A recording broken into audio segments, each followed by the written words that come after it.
the Boston Celtics picking up Al Horford, in his prime, adding to a really good young core coaching staff. What do you think of the pickup? I think it's exactly what they need. I mean, he's 30 years old, so in his prime, Yeah. I mean, he's kind of like mid prime. Yeah, like he needs to win now. But I think Boston feels they're in that mold. Look, I'm one of these people that's not as bullish on the assets Boston has as other people. I like their draft pick, Jaylen Brown, although he tweaked his knee there. I like some of their players. I think they still need to make another move. I think in today's league, one star, and as much as you want to give Isaiah Thomas a star, I don't think he can be your number two. I think he needs to be number three. I love their coaching staff. I think they're going to win a bunch of games. I think they can contend with a team like Toronto for how high they get, maybe that number two seed. But I don't think this moves the needle in terms of them knocking out a team like Cleveland or any of the top players in the Western Conference. Well, I mean, in terms of the franchise, I mean, they've had trouble luring top free agents in recent years. And the fact Which that is weird, right? Because it's Boston. Like, isn't it? Like, aren't the Celtics supposed to be one of those storied franchises that can just lure anybody? Well, the Lakers have had the same issue, and the Knicks have had the same issue. But I mean, the fact that they were in the conversation in the Hamptons with Kevin Durant just shows how this franchise has been moving along under Brad Stevens and also Danny Ainge, right? And they have Jay Crowder, who apparently has one of the best contracts in the league. They've got him signed to a long-term deal last year before all this ridiculous money started coming in, where all the role players. I mean, there's role players now who are making more in 1 year than Larry Bird and Magic Johnson made in their entire careers. I mean, Ryan Anderson makes more money than Kevin Love. Let's put it that way. It's insanity, and I know that it's a TV money, it's TNT, it's ESPN sinking the money in, but we've entered a brave new strange world here completely. You said they could compete with Toronto. Yep. So what's the next step for this Boston team?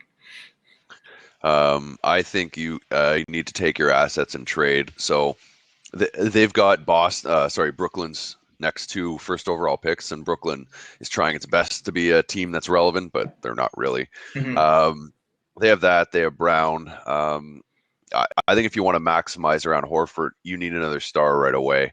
I've heard rumblings still that Jimmy Butler could be on the move. I've heard different things like Nerlens Noel or Okafor from Philly. Anyways, the idea is I think you consolidate assets and you try to get a star for pieces. I think it's a bit weird, but I feel that their best asset right now is actually Brad Stevens more than any player. And I think that's actually almost working at the detriment of that team because they're exceeding who they are. You take Brad Stevens on most teams and he would put them in the playoffs, I feel. He's just that good. But if you are exceeding and getting the playoffs, you're not getting those high draft picks. They're lucky because they have Brooklyn's, but if you're not attracting all the free agents, I mean, maybe it changed with Horford, but like you're saying, and you're not getting the top draft picks, you're getting a lot of crumbs, like a lot of like 13th overall picks and guys. So it's tough to build like that. And even as a good GM as Ainge is, he's getting a bit of a name for himself, kind of like Masai. He's a guy like people don't trust because they know he's always going to get the better of the deal.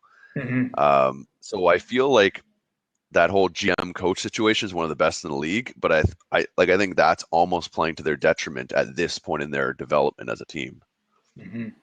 As a what if, would you take Westbrook if he was available? Oh yeah, for sure. And I think I don't even think for Westbrook you have to give up that much at this point because he's going to be a free agent after next year, and most people know or think he's going to leave. I think he should stay. Like I've always wanted to see what happens when Westbrook has his own team for a year. But I think the problem is I don't think Westbrook resigns in Boston. Right. Horford's not young enough to grow with, although Westbrook's like 28, so he's not super young. Yeah.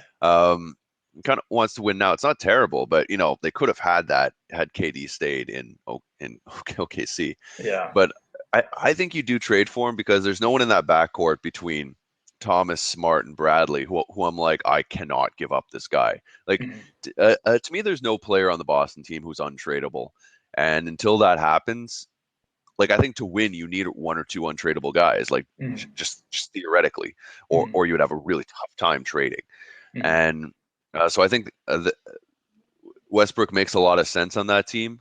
And that'll be a really a fun Eastern Conference Finals. If they pick up Westbrook, I think they've just jumped over Toronto, though.